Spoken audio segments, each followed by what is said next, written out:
Salut tout le monde. Je voulais vous faire part de mes progrès au niveau des jibes. Ça y est, je sais jiber, je suis trop content. Ça veut dire que potentiellement, si je m'améliore un peu, je pourrais voler de façon infinie, donc c'est vraiment top. Et, et je sais aussi changer de pied. Switcher mes pieds pour changer de position entre pied gauche, pied droit. Là par exemple, je pense jiber. Je sais pas si je vais le réussir celui-là. Il y en a que j'ai pas réussi. Hein. Là, je l'ai réussi. Et là, je vais changer de pied. Hop, tac. Et je réussis ça aussi. Enfin, là, je suis quand même. J'ai touché, voire même je suis tombé. Ouais. Enfin, pas tombé, mais j'ai collé l'eau. Mais donc, je suis vraiment content. Donc là, c'est une vidéo qui parle de ça. Qui parle du jibe. Et qui parle du changement de pied. Du switch de pied. Donc, qu'est-ce que je pourrais vous dire? Eh bien, déjà, ce que je fais, moi, perso, je suis régular, ça veut dire que j'ai si je dis pas de bêtises, j'ai le pied gauche devant, c'est ma position préférée, le pied gauche devant et le pied droit derrière. Et vous savez que quand on jibe, ce qui se passe, c'est que on se retrouve du mauvais côté en fait. On se retrouve avec le buste vrillé, étant donné que le vent va que dans un sens. Là par exemple, j'ai le buste vrillé, avec la voile on voit pas, mais la voile est de mon mauvais côté. C'est pour ça qu'on change de pied. C'est pour ça que là je change de pied. Voilà. Comme ça on se sent mieux et on peut faire des plus longs bords, c'est plus confortable. Donc je pense que c'est un truc qu'il faut apprendre directement avec le jibe, directement dès que vous avez fait votre jibe. Et là, je sais pas si vous avez remarqué, mais bon là je colle à l'eau, mais je viens de faire un jibe raté parce qu'il n'y a peut-être pas assez de vent ici. Mais en fait ce que j'ai fait, c'est que j'ai changé de pied avant le jibe de ce côté-là. Là je suis sur mon bon côté, donc je ne change pas de pied, je jibe d'abord. Et ensuite je change de pied. Donc là je vais changer de pied. Tac. Voilà. C'est pas évident, hein, c'est un truc à apprendre. Et alors après quand je me retrouve de l'autre côté, donc là je suis sur mon mauvais côté, c'est-à-dire pied droit devant, c'est pas mon côté favori, je change avant. Vous voyez, je change avant. Et là hop, je fais mon jibe. Et celui-là, bon, il est un peu dur à. Je pense que c'est parce qu'il manque un peu de vent. Alors justement, les bonnes conditions pour pouvoir jiber, il vous faut du vent. Moi j'ai remarqué que malheureusement là où je suis, il y a rarement du vent. Et en fait ça fait une grosse différence. Le fait de ne pas avoir de vent, ça fait une énorme différence. Alors là pour le coup il y a eu une énorme rafale. C'est assez bizarre. C'est soit vous avez pas de vent, soit vous avez des armes. Enfin en tout cas là où. Aujourd'hui, comme vous pouvez entendre, là, il y avait vraiment une grosse rafale qui était compliquée à gérer. Je suis sur un spot en fait où il y a souvent pas beaucoup de vent et des fois très rafaleux en fait. C'est genre il n'y a rien, après il y a pas beaucoup de spots. J'avais mesuré un nœud, entre 1 nœud et 13 nœuds à peu près, avec des petites rafales. Et il y avait même des rafales qui montaient au-dessus de 18, voire plus, je sais pas exactement. Voilà. Donc il faut du vent. L'idéal c'est de ne pas avoir de vagues, d'avoir un vent constant. J'ai pas encore d'ailleurs essayé sur les vagues, hein. J'aimerais bien justement, dès que possible, quand les conditions seront réunies, pouvoir le faire avec les vagues.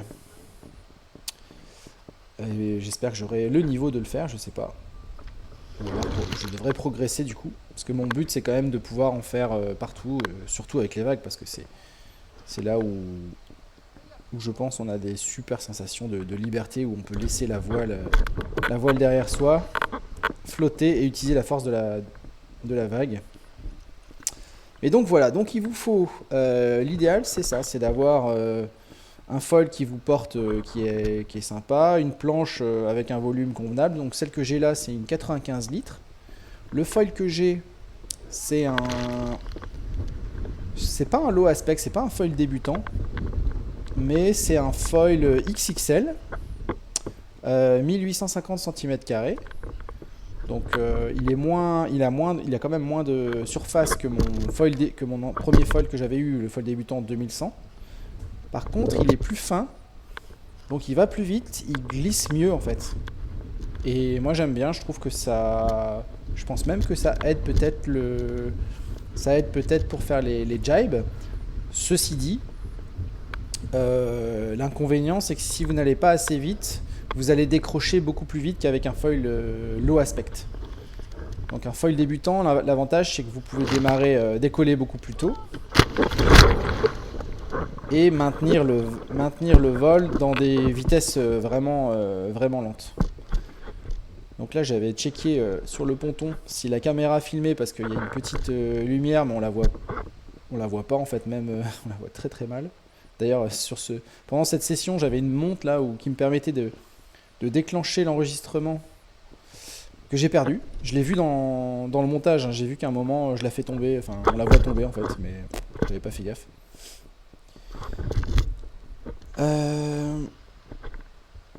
Donc voilà, alors qu'est-ce que je peux vous dire d'autre sur le jibe? Au début j'avais vraiment du mal. Justement je pense que c'est parce que j'avais souvent pas assez de vent. Du coup j'avais une énorme voile, j'ai la plus grosse voile qui existe, la plus grosse wing c'est 9 mètres carrés. Alors là justement, ouais, je vais vous parler des wings. Donc l'idéal c'est d'avoir une petite wing, donc il faut du vent forcément pour que vous puissiez voler. Alors là aujourd'hui il y avait un peu de vent mais pas non plus des masses, donc j'avais là une 6 mètres. Et l'avantage de cette 6 mètres, c'est que je l'ai acheté d'occasion, c'est une Echo du Automne. Et en fait il y a un wishbone dessus, donc une boom en anglais. Et ça c'est très très bien parce que quand vous jibez, vous savez faire un changement, on le voit pas là mais on doit faire un changement de main. C'est-à-dire qu'on a la main gauche, enfin, on a par exemple la main gauche à l'avant, et ben ça devient la main droite, quoi. Donc il faut changer les mains. Et quand vous êtes en train de jiber, si vous n'avez pas de wishbone, vous serez, enfin en tout cas moi je suis obligé de regarder les poignées pour savoir où est-ce que je dois attraper la poignée, quoi. Et donc pendant que vous faites ça, vous ne pouvez pas vous concentrer facilement sur la courbe, parce qu'en fait ce qu'il faut faire c'est vraiment se concentrer sur la courbe. Limite vous pouvez lâcher la wing. Alors le problème c'est qu'il ne faut pas non plus la lâcher trop vite parce que sinon, enfin à moins qu'il y ait beaucoup de vent, mais sinon vous n'aurez pas assez de puissance. Donc là je donne des conseils mais je suis encore débutant, hein. Je viens juste d'apprendre enfin à jiber, là je suis vraiment content. Cet été ça va être cool je pense, avec les vagues et tout ça. J'espère que ça va être cool. J'espère qu'il y aura du vent.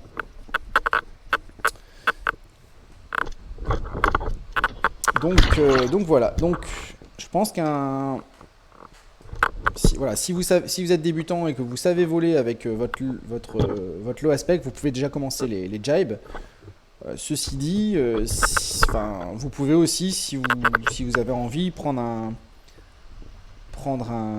foil un petit peu plus nerveux. Vous aurez moins de stabilité, il va décrocher plus facilement, il va décoller moins vite et il va décrocher plus facilement. Vous allez tomber plus facilement si vous n'allez pas vite. Mais c'est vrai qu'il y a un peu plus de glide et moi je trouve que c'est sympa. Après j'en ai aucune idée si ça aide ou pas. Je pense que ça aide, moi je trouve que ça aide, mais après j'en ai aucune idée pour apprendre s'il vaut mieux aller tout doucement et tourner avec un low aspect ou alors un mid aspect. Mais personnellement, j'ai plutôt mon point de vue, c'est que je pense que ça aide un peu, à condition qu'on n'ait pas trop peur d'aller un peu plus vite, tout ça, quoi. Mais le low aspect reste bien. D'ailleurs, moi j'en ai racheté un là. J'ai racheté un plus low aspect, donc un curve XLT, parce que je vais revendre mon matériel de débutant. Je vais faire un pack et j'étais un peu dégoûté de perdre mon low aspect 2100 cm² parce que justement quand il n'y a pas beaucoup de vent c'est quand même sympa de pouvoir décoller, pas rester collé à l'eau, quoi, d'avoir le plus de chances de décoller dès qu'il y a une petite vitesse, enfin avec une très faible vitesse, quoi. Du coup j'ai pris un low aspect, enfin j'ai pris un curve XLT. C'est pas non plus un truc vraiment débutant mais c'est un 2100 cm² aussi de surface.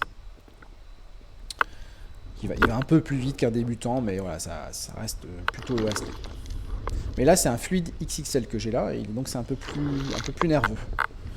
Avec un stab Veloce, le plus grand stab Veloce. Donc le stab Veloce, c'est en gros le foil que j'ai, c'est plutôt un foil destiné aux vagues, c'est-à-dire qui permet de bien tourner. Mais du coup, en contrepartie, il est moins stable. Et le Veloce, c'est en gros, c'est à peu près la même chose, sauf que c'est un peu plus stable. C'est fait plus pour aller vite. Donc en gros, là, ce que j'ai, c'est une front wing. Donc ce qu'il y a à l'avant, c'est du fluide. La grosse aile qui porte et qui permet de tourner, etc., c'est une fluide. Et puis le stabilisateur à l'arrière, j'ai pris un Veloce, le plus grand Veloce que j'avais trouvé. Donc c'est un truc qui va assez vite et qui stabilise pas mal. Donc ça vient un peu contrecarrer le fait que la fluide est quand même assez nerveuse. Ceci dit, ça reste une XXL, donc elle est quand même assez grande. J'ai aussi une XLT. Et celle-ci, je me sens quand même beaucoup moins à l'aise parce qu'elle décroche vraiment très facilement. Enfin, je trouve. Après, il existe maintenant des foils high aspect. Ça existe depuis un moment, mais chez Gong, là, ils les ont sortis, ça y est, enfin.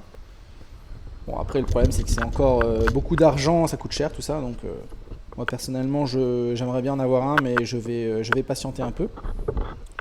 Parce qu'en ce moment, j'ai pas mal de dépenses prévues.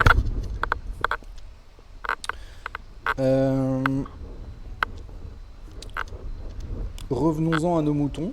Qu'est-ce que je peux dire?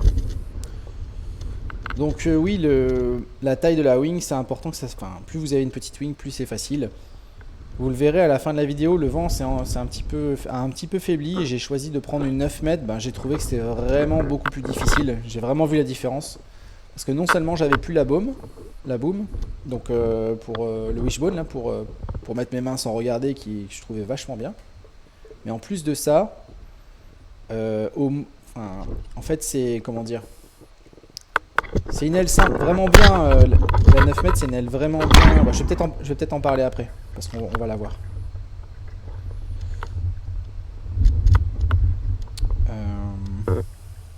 Voilà, bah, je vous laisse regarder. Donc en fait c'est venu vraiment d'un coup. Au début je galérais. Puis à un moment j'en ai réussi un. Et en fait une fois qu'on a réussi un, on a compris et on peut ensuite en enchaîner plusieurs. Enfin bien sûr au début on tombe, etc. Puis après c'est comme tout, ça devient de plus en plus inconscient. Et là je commence maintenant à voir que j'y arrive, quoi. Donc c'est vraiment cool. Bon là vous avez vu, il y en a certains que je rate, mais c'est aussi parce qu'il n'y a pas assez de vent. Voilà, c'est à ce moment-là que j'ai choisi de prendre la 9 mètres. Parce qu'en fait globalement il y avait moins de vent. Enfin, j'ai trouvé qu'il y avait beaucoup moins de vent. Ceci dit, il y avait quand même des grosses rafales des fois. Donc il y a quelqu'un qui m'a dit ah non mais tu vas être vraiment trop surtoilé en 9 mètres. Et ouais, il avait raison, mais en même temps moi j'aime bien pas trop galérer à démarrer, pas trop avoir à pomper. Et pas être frustré quand on démarre et qu'il manque un tout petit peu pour pouvoir voler et qu'on peut pas parce qu'on n'a pas réussi à pomper ou quoi. Donc la 9 mètres elle permet de décoller clairement plus tôt. Par contre elle est vraiment grosse, quoi. Elle est vraiment énorme. Elle a plein d'inconvénients par rapport à ça. C'est beaucoup plus dur pour jiber. En plus il y a des poignées. Donc, on doit viser les poignées pour pouvoir jiber. Donc c'est vraiment chaud. Mais j'aime bien quand même cette aile parce que là où j'habite, il n'y a pas beaucoup de vent. Et elle m'a tellement souvent sauvé en fait. Parce qu'au début, j'avais que une 5 mètres. Et à chaque fois que j'allais à l'eau, je pouvais pas voler parce que c'était hyper rare de voler. Donc à un moment, j'ai pété un plomb et j'ai pris une 9 mètres. Et c'est grâce à elle que j'ai appris à voler. Même si elle est beaucoup moins maniable qu'une aile débutant. C'est vraiment sympa d'avoir une aile comme ça, je trouve. Après, franchement, entre une 6 mètres et une 9 mètres, c'est beaucoup de taille supplémentaire pour pas grand chose en fait finalement. Hein, parce que finalement, quand vous n'avez pas beaucoup de vent, comment dire, en dessous de 10 nœuds, ça devient vraiment compliqué. Vous avez beau avoir une 9 mètres, c'est quand même compliqué. Voilà, je pense que c'est un truc exponentiel ou au carré ou d'ailleurs une formule mathématique de ce genre là qui dit que au moins vous avez devant, au plus vous avez besoin d'une grande aile, mais voilà, en passer en dessous les 8 nœuds par exemple, il faudrait peut-être, je sais pas moi, une 20 mètres carrés. Et une 20 mètres carrés, ça serait impossible. Déjà, une 9 mètres carrés, c'est énorme. Alors, une 20 mètres carrés, je pense que vous avez compris l'idée. Alors que par contre, entre une 6 mètres et une 9 mètres, bah, moi je trouve que ouais, vous allez peut-être gagner 2-3 nœuds quoi, pour démarrer plus tôt. Alors la vidéo va bientôt se finir, donc je vous souhaite une très bonne journée ou soirée. Et puis bon entraînement pour les jibes et aussi de changer les pieds, puisque c'est quand même vachement casse-gueule au début, mais une fois qu'on a compris, c'est vraiment sympa de savoir le faire. A plus, ciao.